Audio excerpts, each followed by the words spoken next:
Vincent Ferrer conosco, que é um grande especialista em Tóquio. A gente vai conduzir a entrevista, eu vou tentar, eu não vou fazer uma tradução de tudo que ele vai falar, porque senão a gente vai demorar muito tempo, mas vou tentar, na medida do possível, apresentar as questões em português e em francês, e, Alô? em seguida, eu faço as traduções. Vou pedir aos senhores que desliguem os microfones. Alors, on commence. Bonjour, Vincent. C'est un vrai plaisir de vous avoir ici. Je suis étonné. Malheureusement, nous avons eu des problèmes. Ne Ça vous fait inquiétez pas. partie. Je demande mes excuses à cause de Non. ça. Alors, on va commencer. On a un petit. Il y a des questions que je poserai à vous. Ouais. Ensuite, je poserai en portugais, ensuite en français. Merci. Au fur et à mesure que vous parlerez, je fais la tradução, d'accord? Très bien. Parfait. Alors, on commence em português. Merci. Eu vou pedir, acabei de explicar como vai ser a dinâmica com o professor, agradeci, pedi mais desculpas a eles pelo acontecido, e vamos começar com aquela pergunta mais tradicional. Eu estou com a minha colinha aqui, porque eu sou idoso, eu não me lembro das coisas, ainda mais agora que eu estou nervoso por causa do ataque. Eu vou pedir para ele apresentar o nome, instituição, titulação e grupo de pesquisa do qual ele faz parte. Alors, je voudrais que vous puissiez parler un petit peu, une petite présentation, s'il vous plaît, en disant, par exemple, votre nom, le nom de l'université où vous travaillez actuellement, et le groupe de recherche duquel vous faites partie, etc. Une sorte de petite présentation pour que nous puissions savoir Ouais. un peu sur vous. Merci à vous et je voudrais vous remercier de cette invitation parce que ça signifie beaucoup pour moi de dialoguer avec des collègues au Brésil, non seulement parce que mon premier livre a été traduit en brésilien il y a 20 ans, mais aussi parce que j'ai eu l'occasion de travailler avec des spécialistes de Proust au Brésil. Vous traduisez là? Alors, ele está agradecendo por estar aqui. O primeiro livro dele foi traduzido em português. Ele é professor de literatura comparada na Universidade de Paris-Est-Créteil. Trabalha membro do Modernité Medievales, que o link está ali, e também é um especialista em Tolkien, como vocês podem ver. Merci. Donc en fait, effectivement, je suis professeur de littérature générale et comparée à l'Université Paris-Est Créteil et membre d'une équipe de recherche de littérature et philosophie. Une équipe qui associe des spécialistes de philosophie, philosophie politique, philosophie environnementale par exemple, et des spécialistes de littérature comme moi. Cela fait également 20 ans que j'appartiens à l'équipe Fabula, fabula.org, qui est un site de recherche et de ressources pour les études en littérature. Je suis membre de l'association Modernité médiévale, on en parlera.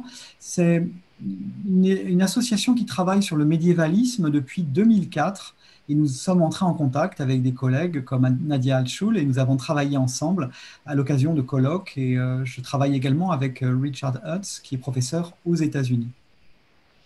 Alors, ele falou que ele é professor de literatura comparada, em geral. Ele faz parte do grupo Modernidade Medieval, como eu havia falado, e há 10 anos ele é membro do Fábula, trabalhou já com a professora Nádia, que está aqui presente, e também trabalhou com o professor Richard Hutz nos Estados Unidos. Wow. Enfim, ele é je viens de ajouter quelque chose. Ouais, d'accord. Ele é um francês que trabalha com medievalismo e ele está conectado às redes internationales de médiévalisme. Je viens de dire que vous êtes un Français qui travaille ensemble avec les collègues aux États-Unis et dehors aussi. Oui, tout à fait. Donc en fait, dans ma bibliographie, il y a longtemps eu deux aspects complètement différents. D'une part, le travail sur J.R.R. Tolkien, qui était une sorte de travail en dehors de l'université. L'essentiel de mon travail au début concernait l'œuvre de Marcel Proust, et vous voyez ici l'essai fictionnel, l'essai et roman chez Proust, Bror et Dos Passos. C'est ce qui m'a occupé très longtemps, en particulier pour ma thèse de doctorat.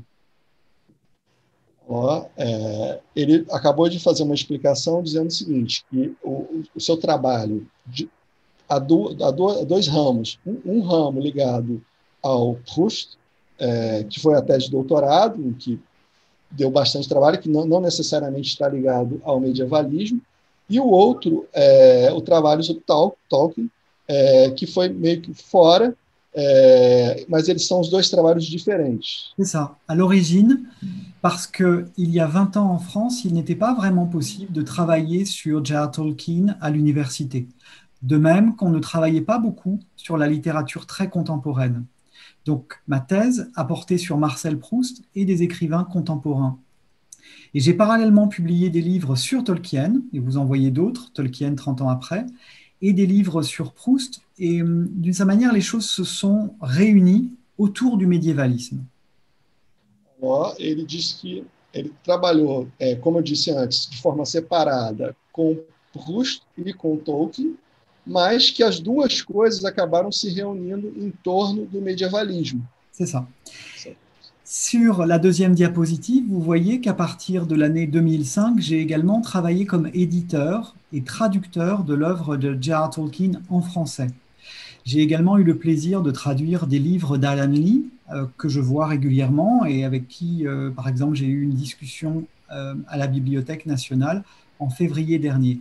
Donc, pour les éditions Christian Bourgois, qui sont les éditions qui historiquement publient Tolkien en français, j'ai fait un travail d'édition et de traduction. Ó, além disso, ele tá falando que ele fez nesse segundo slide que ele está apresentando, ele trabalhou como tradutor do Tolkien em francês, ou seja, ele trabalha junto à editora que faz as traduções de Tolkien em francês. Também ele citou uma colega, que eu não me lembro muito bem o nome, que ela é uma especialista com a qual ele trabalhou com ela em algum tipo de debate na Biblioteca Nacional na França, sobre a Terra-média. Je trouve ça intéressant. Alors, c'est ça. É isso. Discar pela internet. Ah, Et j'ai réalisé deux choses en direction du grand public. D'une part, j'ai travaillé sur l'exposition qui a eu lieu à la Bibliothèque nationale de France. Ça m'a pris 3 ans de travail. Et j'ai également travaillé comme assistant d'Adam Tolkien, pour la réalisation du site web Tolkien Estate, dont je vais montrer tout à l'heure une illustration. Donc très vite, pour qu'il y ait un petit peu d'iconographie, voilà quelques couvertures de livres. Si vous voulez traduire ce que je viens de dire pendant ce temps. D'accord. Ele falou que ele trabalhou também, vai apresentar algumas capas de livro que tem alguma iconografia, ainda sobre a obra de Tolkien, e ele vai expor um pouco mais sobre isso. Donc, pour information pour vos collègues, je signale fabula.org, qui est un site auquel je collabore encore. Et puis, ça c'est un site un petit peu plus amateur, mais qui a été fait par un ami. Il est en rénovation actuellement. L'intérêt principal de ce site, c'est qu'il contient une base de données des travaux sur Tolkien en langue française. Alors, la mise en page est un peu amateur, mais voilà, je vais la rectifier en même temps qu'on parle. Parce que par rapport à ce que nous avons ici, c'est tout à fait bien. Alors, voilà, c'est mieux. Ah oui, c'est mieux. Beaucoup plus important, le site du Tolkien Estate, www.tolkienestate.com, que j'encourage vos collègues à aller voir s'ils ne le connaissent pas déjà. D'accord. Ele apresentou o site do Fábula. Ele fez uma ressalva dizendo que é um site um tanto quanto amador, mas o que é importante é que é um site que reúne uma base de dados sobre Tolkien em francês, ou seja, e várias outras coisas que eu conheço muito bem o site. E depois ele está apresentando um outro base de dados, convidando a todos a acessarem em função da obra de Tolkien. Merci. Voilà. Je vous propose maintenant, Clignot, de passer à la question 3 que vous m'avez envoyée sur la recherche doctorale, parce que je vais être assez bref dessus. Oui, d'accord, merci. Eu fiz combinado com ele em relação às perguntas, então a segunda pergunta que eu vou colocar para ele, eu vou fazer em francês e depois eu faço em português. Alors, je pose la question spécifiquement sur le Moyen-Âge. Je voudrais que vous parliez quand a commencé votre intérêt sur cette période et comment en a émergé chez vous. Alors, en fait, comme beaucoup de lecteurs, en tout cas comme beaucoup de lecteurs de ma génération occidentaux, J'ai été bercé par les histoires qui ont un rapport avec le roi Arthur. Je suis né près de la Bretagne, en France, donc pas très loin de la forêt de Brocéliande. Et les récits arthuriens ont été vraiment des récits très importants dans mon enfance, que j'ai continué à lire dans mon adolescence. Et le Moyen Âge a rencontré le XXe siècle grâce à Tolkien. Ó, ele acabou de dizer que, como grande parte da geração dele, ele nasceu numa época e foi muito influenciado pela matéria da Bretanha, ele também nasceu na região, e, sobretudo, sobre as histórias de Rei Arthur, e ele foi muito tocado pelo trabalho de Tolkien com isso. Et en fait, ce qui s'est passé, c'est que au début de mes études, je me suis dit que j'écrirais soit une thèse sur la littérature arthurienne, soit une thèse sur Proust. Et en fait, j'ai plutôt choisi une thèse sur Proust, voilà, parce que j'aime profondément Proust, j'aime profondément À la recherche du temps perdu, et je continue à travailler sur cet auteur euh, avec en alternance, c'est-à-dire en ce moment, je fais plutôt, je fais plutôt du médiévalisme autour de Proust, mais par exemple, avec des étudiants, on avait lancé un cycle de travail autour de Proust comme auteur paradigmatique de la littérature française, objet d'interprétations diverses. Ó, ele falou que quando ele pensou que ele se colocou a questão sobre o que ele escreveria uma tese, ele pensou sobre Tolkien e sobre Proust, e ele acabou escolhendo por Proust. Ele citou Em Busca do Tempo Perdido, que é a tradução em português, é o livro que eu mostrei, eu tenho a coleção aqui, é um livro belíssimo, e ele trabalhou com a ideia do Proust como um autor paradigmático da littérature française. Voilà, et de la modernité. Donc moi, j'ai travaillé sur les liens entre littérature et philosophie, ou littérature et pensée, la pensée dans le roman. C'est ça qui m'intéressait à l'origine. Voilà. Ele trabalhou entre a relação entre literatura e filosofia, e foi isso que o interessou no início do trabalho dele. Ouais. Si je suis votre conducteur, Clignot, je sais que maintenant, on va parler plutôt de Tolkien et du travail que j'ai fait sur Tolkien et des rapports avec le médiévalisme. Ça vous va? Ça, exactement ça. Alors, dans notre mis d'accord entre les questions, maintenant, je vais poser a question, mas je vais faire em português d'abord. Eu vou perguntar a ele entre a relação da pesquisa do doutorado dele, que é essa que ele acabou de apresentar, e a relação com o medievalisme, porque é o tema aqui das nossas entrevistas. Alors, je voudrais que vous parliez un petit peu sur votre recherche doctorale. Avait-elle quelques liaisons avec le médiévalisme? Donc, à l'origine, ma recherche doctorale a porté sur Proust, l'essai et le roman, mais Proust m'a ramené assez directement au médiévalisme en raison de l'importance du Moyen-Âge dans À la recherche du temps perdu. Et c'est là que, paradoxalement, il a retrouvé J.R.R. Tolkien, dont vous avez proposé qu'on parle maintenant. Donc l'œuvre de Tolkien, on le voit ici en 1955, lorsque paraît The Lord of the Rings, Le Seigneur des Anneaux. Puisque cette émission est enregistrée et qu'elle va être diffusée sur YouTube, j'ai pensé qu'il pourrait être utile à tout le monde de voir quelques dates de la vie de Tolkien. D'accord? D'accord. Voilà, c'est lisible et compréhensible dans toutes les langues. Mais je voudrais montrer ici en jaune les textes qui ont été publiés du vivant de Tolkien. Et ça, c'est très important. C'est pour ça que je parle souvent d'une œuvre iceberg. L'essentiel de l'œuvre de Tolkien a été publié après sa mort. Je vous en prie. Alors, ele está falando que ele vai começar a falar agora sobre a relação entre e o medievalismo, e ele fez alusão ao Tolkien. Ele mostrou ali uma imagem dele de 1955, e ele chamou a atenção, ele falou como vai ser colocado no YouTube, ele está apresentando algumas datas, porque há algumas coisas importantes, e eu gostaria de destacar a expressão que ele usou. Pensando no Tolkien, é uma obra, uma espécie de iceberg, ou seja, a maior parte da publicação foi feita após a morte.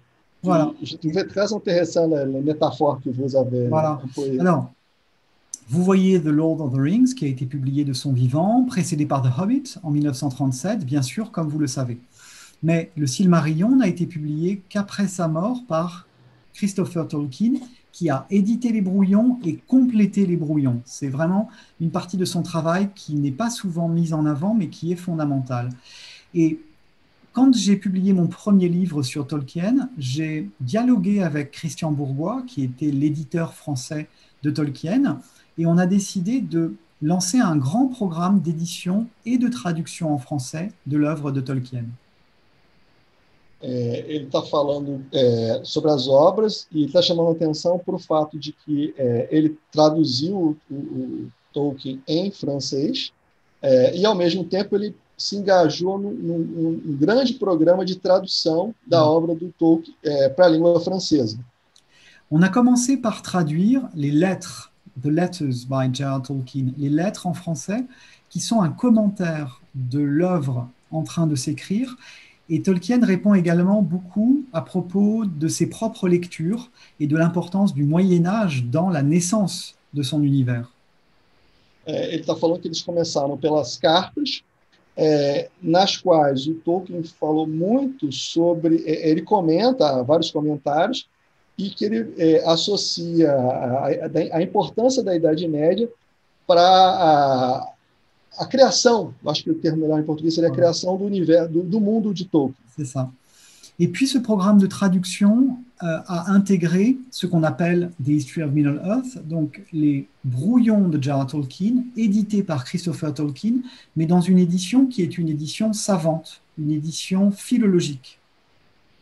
Ele diz que isso acabou integrando uma outra espécie de edição do Tolkien, que é uma edição intelectualizada, e também uma edição filológica, ou seja, em que há mais comentários sobre a obra. Essas seria uma edição crítica em português. Et c'est là que j'ai fait un travail d'éditeur, puisque j'ai réussi à trouver un traducteur capable de traduire en français l'œuvre de Tolkien. Nous travaillons ensemble depuis 15 ans, il s'agit de Daniel Lauzon, et j'ai également eu la chance de rencontrer, à partir de 2005, Christopher Tolkien, qui vivait en France jusqu'à sa disparition en janvier 2020. Alors, ele está falando que ele, depois, nessa etapa, ele trabalhou como editor, ou seja, e junto a um tradutor, c'est Daniel Lauzon, sobre a obra do Tolkien, e ele teve o prazer de encontrar com ele, porque ele viveu na França até o momento que ele desapareceu. Voilà. Donc, j'ai eu la chance de pouvoir discuter très régulièrement avec Christopher Tolkien du travail qu'il avait réalisé depuis les années 70, de discuter avec lui de la meilleure manière d'éditer et de traduire J.R.R. Tolkien en français et ses propres œuvres. Et vous voyez apparaître sur la diapositive suivante The Monsters and the Critics et aussi toute la série de livres publiés plus récemment, Sigurd et Gudrun. Je vais dans un instant montrer quelques couvertures. Allez-y, je vous en prie. Vraiment a eu la chance, parce que c'est très intéressant à voir les contacts avec l'auteur pour faire la traduction. J'ai eu beaucoup. Rêve. O que ele está falando é que, na verdade, durante o processo de tradução, ele pôde discutir com o próprio Tolkien quais a melhor forma de traduzir a obra dele em francês. E eu fiz um comentário, porque isso é um sonho de todo tradutor, você poder ter contato direto com o tradutor no sentido da melhor forma de traduzi-lo. Et là, je vais partager avec vous des photos. Alors, la première, je l'ai trouvée sur Internet, mais on voit J.R.R. Tolkien et Christopher. Christopher a 4 ans sur cette photo et je l'aime énormément parce qu'on sait que c'est ce petit garçon qui a été le premier auditeur de l'œuvre de son père. Ele está mostrando uma foto de 1928, ele está falando que é uma foto que se encontra na internet, mas o que ele está chamando a atenção que é esse pequeno garoto, né, moleque, vamos dizer assim em português, que foi o primeiro editor da obra do seu pai. Voilà.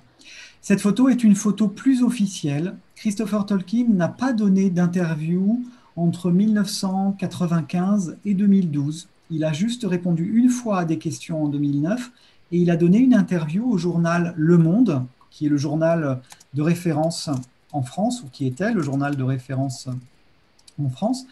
Et en 2012, il a donné un entretien à une journaliste dans laquelle il a répondu voilà, à un certain nombre de questions. Et cette photo a été publiée à cette occasion. Et c'est un monsieur extraordinaire. J'ai du mal à m'imaginer qu'il n'est plus présent parmi nous.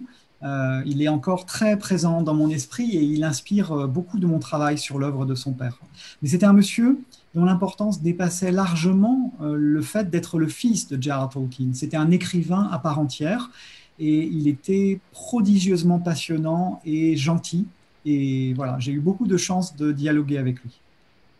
Agora, ele apresentou essa foto, ele disse que é uma foto mais oficial, que, na verdade, se eu não me engano bem, entre 1995 e 2012, ele não deu nenhuma entrevista, apenas em 2009 ele respondeu uma pequena questão, e em 2012 ele fez uma entrevista junto ao Le Monde, que é um jornal importante na França, e ele falou que, na verdade, il se sent inspirado pelo trabalho, enfim, basicamente isso. Je rappelle ici les dates. Malheureusement, il nous a quittés en janvier 2020 et je pense bien à lui. Donc, quelques illustrations que j'ai déjà montrées. Et puis, maintenant, un mot à propos des relations entre le Moyen-Âge et J.R.R. Tolkien. Je vais être relativement bref, ça veut dire que je vais suggérer des choses. Ce qui m'intéresse, c'est que comme enseignant de littérature, il est merveilleux de pouvoir parler de Tolkien en relation avec le Moyen-Âge parce que, si vous voulez, J.R.R. Tolkien est une sorte de carrefour pour présenter le Moyen-Âge aux étudiants. Il y a tellement de traditions qui se croisent dans son œuvre qu'il est absolument idéal pour nous. Bom, ele disse que vai fazer breve comentário sobre a relação entre a Moyen-Âge e Tolkien, mas o que ele chamou a atenção e achei interessante é o seguinte, ele está falando que, como professor de literatura, ele acaba usando a obra do Tolkien para apresentar a Idade Média, e ele usou a expressão carrefour, ou seja, é um cruzamento no qual várias tradições estão presentes. Então, ele acha isso génial. Voilà. Alors, parmi les gens qui nous écoutent, il y a de très bons lecteurs de J.R.R. Tolkien, il y a de très bons spécialistes du médiévalisme. Donc, j'explique simplement que dès qu'on lit Le Seigneur des Anneaux ou The Hobbit, on voit très bien que la manière dont les décors sont présentés, l'architecture, les modes de vie des hobbits, les techniques, les armes, tout cela nous renvoie à un imaginaire que l'on peut appeler médiéval. Mais j'ai mis médiéval, Moyen-Âge entre guillemets, parce que c'est une certaine image d'un certain Moyen-Âge. J.R.R. Tolkien a expliqué qu'il fait référence dans certains de ses textes à un Moyen-Âge mythique. Il n'y a pas de visée historique dans la représentation de ce Moyen-Âge. Bom, ele está falando que, se você pega o Senhor dos Anéis e um outro que ele citou, há alguns aspectos que apresentam uma Idade Média, mas ele está colocando essa Idade Média entre aspas, porque, na verdade, é uma Idade Média mítica, que é uma representação de uma certa Idade Média, ou seja, na verdade, não é uma Idade Média histórica, no sentido que os historiadores costumam usar, e eles chamam a atenção para a arquitetura, as armas, os vestimentos, o pano de fundo, digamos assim. C'est ça. C'est-à-dire que actuellement, je travaille sur l'œuvre de J.R.R. Tolkien et le médiévalisme avec des étudiants de master, donc niveau Bac plus 4 et Bac plus 5. Mais il m'est arrivé de faire un cours pour des étudiants en première année pour partir de Game of Thrones, J.R.R. Tolkien, Harry Potter, pour montrer que les clés de compréhension de ces textes se trouvent dans un imaginaire médiéval occidental collectif. Ele falou que, na verdade, ele fez uma ressalva dizendo que esses trabalhos que ele falou inicialmente dizem respeito aos alunos do mestrado. Nosso mestrado acadêmico, eles usam uma expressão lá que não vou entrar nessa conta aqui. Mas o fato que ele chamou a atenção é por o fato que ele está pensando um curso, os alunos do nosso primeiro ano da graduação, por meio do qual ele vai propor trabalhar com Harry Potter, com o Game of Thrones e o Tolkien, para discutir uma certa Idade Média, que é uma Idade Média de um imaginário coletivo ocidental. Voilà. Et c'est très intéressant pour moi d'en parler aujourd'hui devant des collègues brésiliens parce que la relativité de cet héritage occidental médiéval est rarement discutée malheureusement, sauf par des spécialistes comme Nadia, qui est parmi nous. Comme professeur de littérature aussi, je trouve que l'œuvre de J.R.R. Tolkien est intéressante pour réfléchir à des étiquettes ou à des groupes de textes, pour réfléchir à la différence entre le merveilleux et le fantastique, par exemple, pour réfléchir à la présence de la magie, mais aussi pour expliquer aux étudiants que les genres littéraires ont une histoire. C'est la raison pour laquelle je mets à la fin de cette page, de cette diapo, un rapport à l'épopée, c'est-à-dire travailler sur J.R.R. Tolkien, sur les textes qui composent le Silmarillion, nous permet aussi d'évoquer toute l'Antiquité, Homère, Virgile, et en allant jusqu'à la littérature médiévale, et en particulier Beowulf. Bom, ele agora está colocando umas coisas bem interessantes, que ele está falando assim, primeiro que trabalhar com esse tipo de obra permite que a gente discuta, relativize um pouco essa noção de ocidental que a gente tem de Idade Média. Ele fez uma alusão à Nádia, dizendo que, à exceção dos especialistas como a Nádia, as pessoas não discutem isso. Ele acha interessante como professor de literatura. E aí ele fez uma outra alusão interessante. Ele falou que, por meio dessas obras, seria possível você fazer uma ligação com a antiguidade, com Virgílio e com outros autores clássicos, Homero, através da noção de epopeia. Ça veut dire, vous pensez établir une liaison avec l'Antiquité, c'est ça? Absolument. Ça, c'est intéressant pour montrer que le Moyen-Âge chez Tolkien ouvre à son tour sur la littérature antique. Il ne faut pas oublier que J.R.R. Tolkien a d'abord été un étudiant en latin et grec.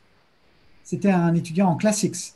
Mais il s'est tellement passionné pour les littératures et langues médiévales qu'il a moins étudié le latin et le grec à Oxford quand il est entré en 1911, et qu'il s'est réorienté vers la philologie germanique qui lui plaisait davantage. Mais dans son esprit, il y a un continuum entre les deux. Eu vou começar do final. Ele fez uma ressalva chamando atenção para o fato que o Tolkien era um aluno de literatura clássicos, ou seja, ele estudava grego e latim, mas que ele acabou se aproximando mais da filologia germânica, porque isso lhe oferecia mais possibilidade de trabalho, ou seja, mas de qualquer forma o que ele está chamando a atenção é para o fato dessa ligação entre a antiguidade e a Idade Média, obviamente ele está dando essa informação de que o Tolkien foi um estudante de grego et latin. Voilà. Donc en fait, J.R.R. Tolkien est aussi un auteur qui nous permet d'interroger les limites temporelles du Moyen-Âge. On enseigne à l'école aux enfants en Occident que le Moyen-Âge va de la chute de Rome à la découverte de l'Amérique ou à la Reconquista en 1492. Et on sait que les historiens débattent de cette question.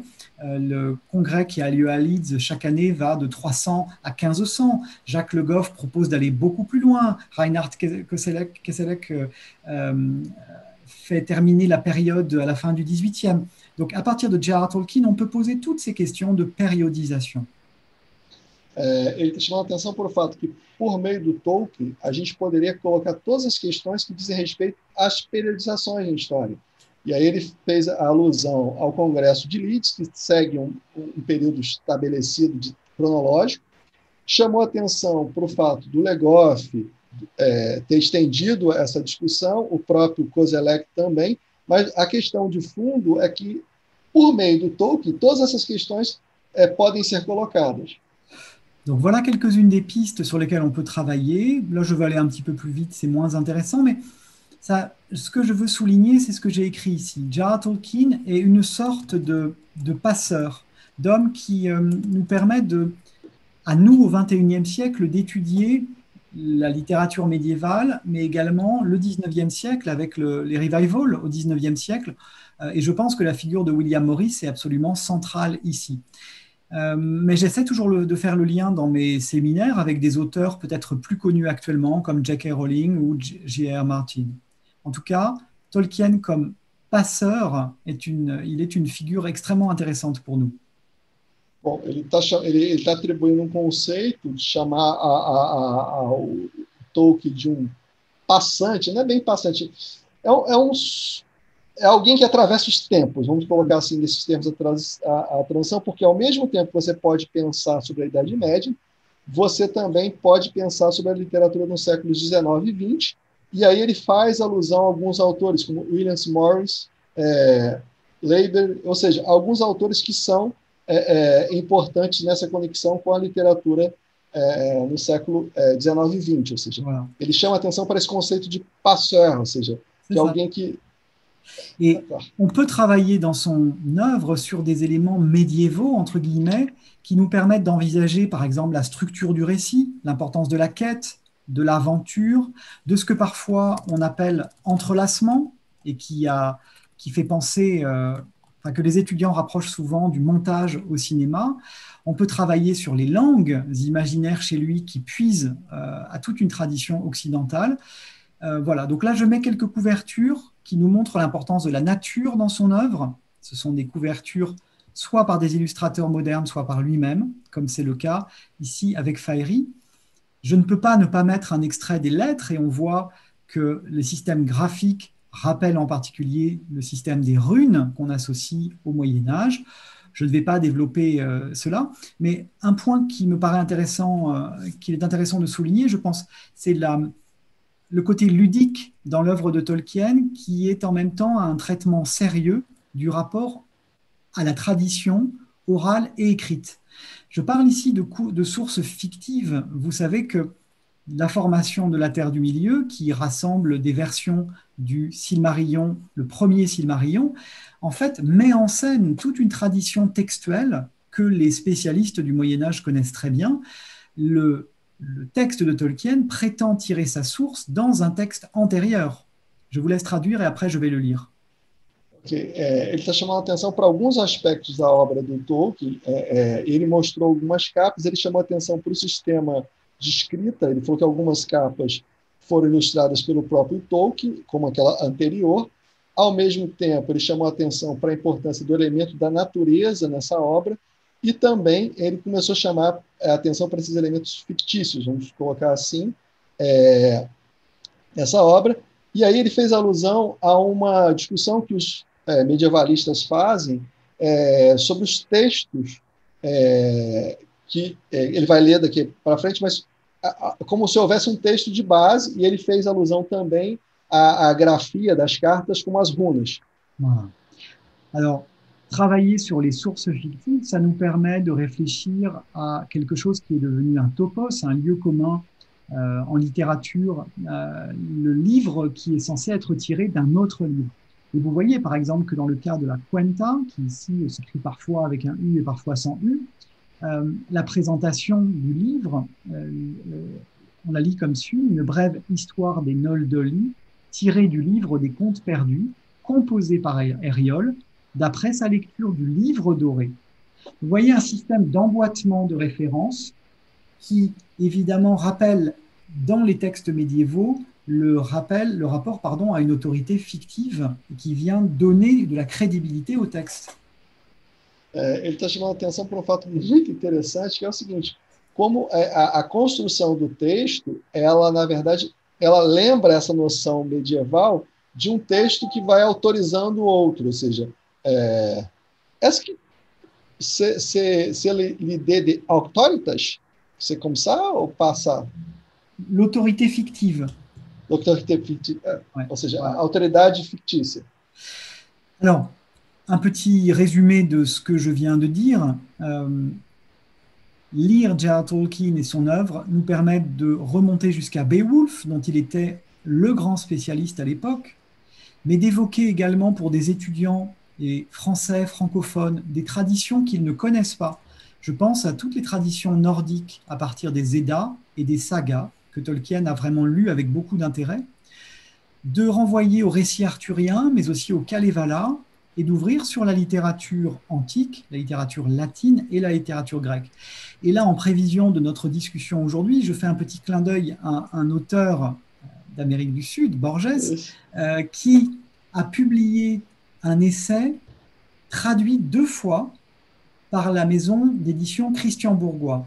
C'est-à-dire que l'éditeur français de J.R.R. Tolkien avait déjà édité ce texte de Borges, l'essai sur les anciennes littératures médiévales, les littératures médiévales germaniques, dans lesquelles Borges présente des sources littéraires qui sont exactement celles de Tolkien. Et moi, ça m'a toujours fasciné, ce rapprochement entre deux créateurs géniaux qui avaient un rapport à l'imaginaire assez opposé, mais qui pour autant se sont intéressés à des sources très proches. Tout à fait interessante. Ele está apresentando algumas obras que serviram de base para o Tolkien, o Beowulf, as sagas irlandesas, as narrativas arturianas, mas ele fez ele chamou atenção para o fato que o Borges havia sido editado. Comment s'appelle la maison d'édition qui a édité Borges? Alors, ce livre-là de Borges porte le nom du fondateur, Christian Bourgois, éditeur. Merci. E aí ele está chamando a atenção que a editora que editou o Borges, cujo nome ele acabou de colocar, ela colocou essa edição do Borges, no qual ele fazia uma análise de vários textos que o Tolkien havia trabalhado, e ao mesmo tempo ele está dizendo que, como duas pessoas geniais trabalharam sobre esses mesmos assuntos. Ele fez une observation sobre isso. En fait, ce qui est intéressant, c'est que Christian Bourgois a été l'éditeur également de J.R.R. Tolkien en français à partir de 1970, 72 en fait. O que está chamando a atenção é que o Christian Bourgois, ele é o editor do Tolkien à partir de 1960. Voilà. Alors, j'arrive au terme de la réponse à la question 3. Et oui. Je crois que vous aviez une dernière question sur l'importance du médiévalisme en France. Oui. Alors, c'est la question 4. Ouais. Vous avez été traduit au Brésil. Je pense spécifiquement sur votre travail sur Tolkien. Pouvez-vous y développer en abordant les liaisons avec le médiévalisme? C'est-à-dire, est-ce que vous pouvez parler un petit peu sur ça? Ah non, pardon, j'ai fait... Je vous en prie, Clignot, prenez votre temps. Excuse-moi. Pouvez dire quelle est l'importance du médiévalisme? C'est une question générale. Est-ce que vous pouvez développer l'idée sur l'importance du médiévalisme? Ensuite, je vais traduire. Ouais. Allez-y. Eu acabei de perguntar a ele. Eu entrei no esquema das perguntas aqui, e como a última pergunta final sobre a importância do medievalismo, após ele apresentar aqui. Desculpe, mas eu estou até agora nervoso com a história do ataque, estou meio desconcentrado. Mas c'est ça, merci. Mais je vous en prie. Il faut bien voir que le médiévalisme à la française doit énormément à Paul Zumthor, le grand spécialiste de littérature médiévale, mais à qui on doit également un cycle de conférences à Beaubourg en 1979, en 1979, qui a donné le livre « Parler du Moyen-Âge ». Il a été fondamental. Après lui, il y a eu une série de relais en littérature. Une personne très importante à mes yeux est Michèle Galli. Elle est professeure de littérature à l'université d'Aix-Marseille. J'ai été son étudiant il y a quelques années. Maintenant, nous travaillons ensemble. Et c'est elle qui, en 2000, a publié un ouvrage qui relançait le travail sur la présence du Moyen-Âge aujourd'hui. Bom, ele começou falando do que o medievalismo, a moda francesa, digamos assim, deve muito ao trabalho do Paul Zumthor, especificamente de um livro que foi... ele a été traduit ao português em 1979, que é Falar da Idade Média, acho que a tradução é essa, não me lembro qual é a edição, e a Michèle Galli, que foi professora dele, e que hoje ele tem o prazer de trabalhar com ela, que também começou o trabalho a partir do traço médiéval que ele acabou de colocar aqui. Exactement. Elle est professeure de littérature médiévale et de langue médiévale à l'université d'Aix-Marseille. Elle est spécialiste, entre autres, mais pas seulement, de poésie.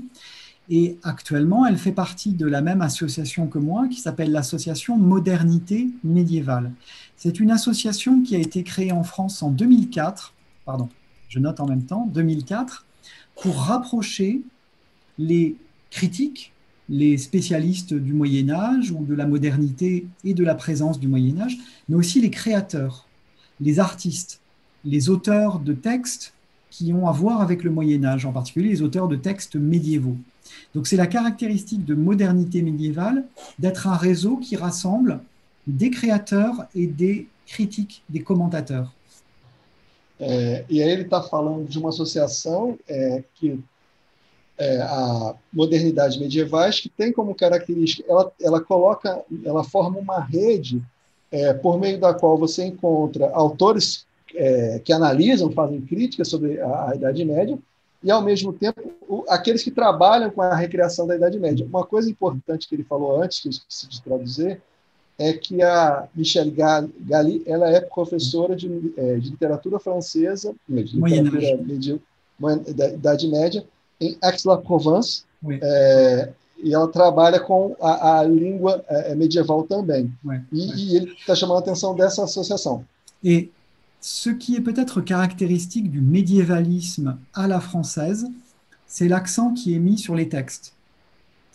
Depuis quelques années, des phénomènes culturels autres sont pris en compte, le cinéma, les jeux vidéo, les séries, mais pendant très longtemps, on travaillait exclusivement sur des auteurs. Je simplifie un peu, mais c'est quand même la grande opposition, je pense, avec les travaux en langue anglaise et les travaux anglo-américains. C'est l'accent, la primauté des textes littéraires comme objet d'étude du médiévalisme à la française pendant très longtemps.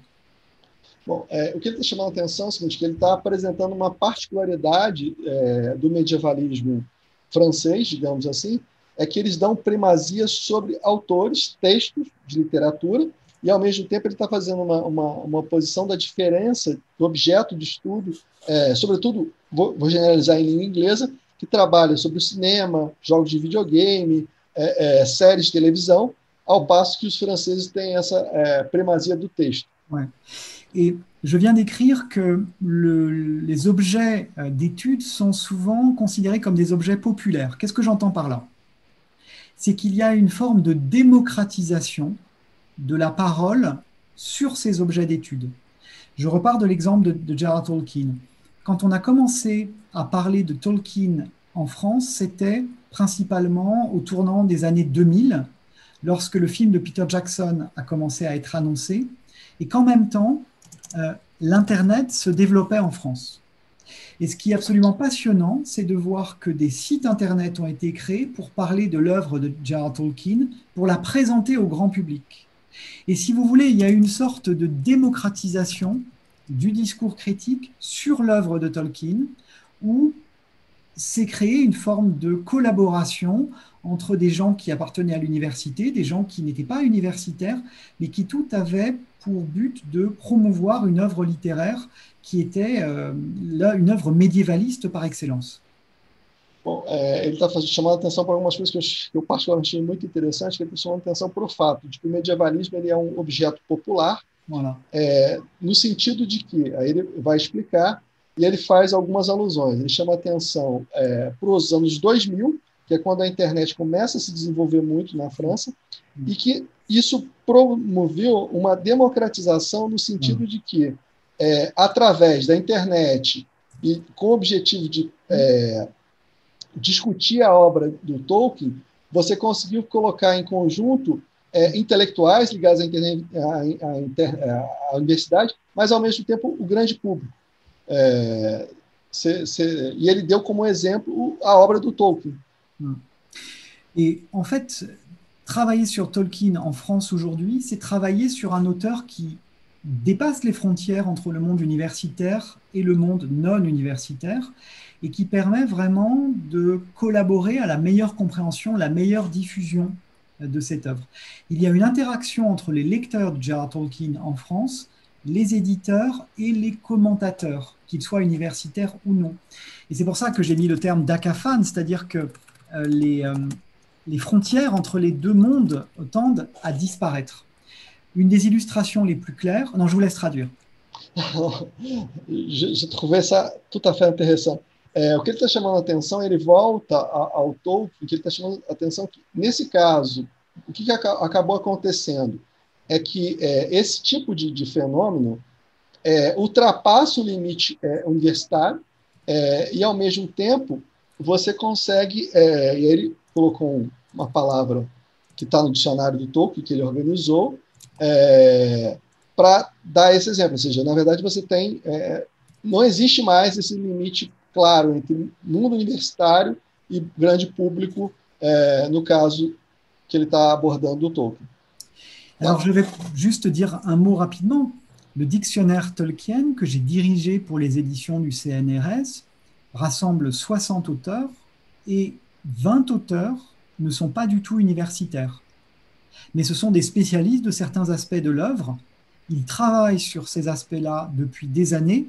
Ce sont les meilleurs dans leur domaine et il était naturel de faire appel à eux. C'est vrai également pour l'exposition qui a eu lieu à la Bibliothèque nationale de France. Moi, j'ai travaillé avec des personnes qui sont des experts de l'œuvre de Tolkien.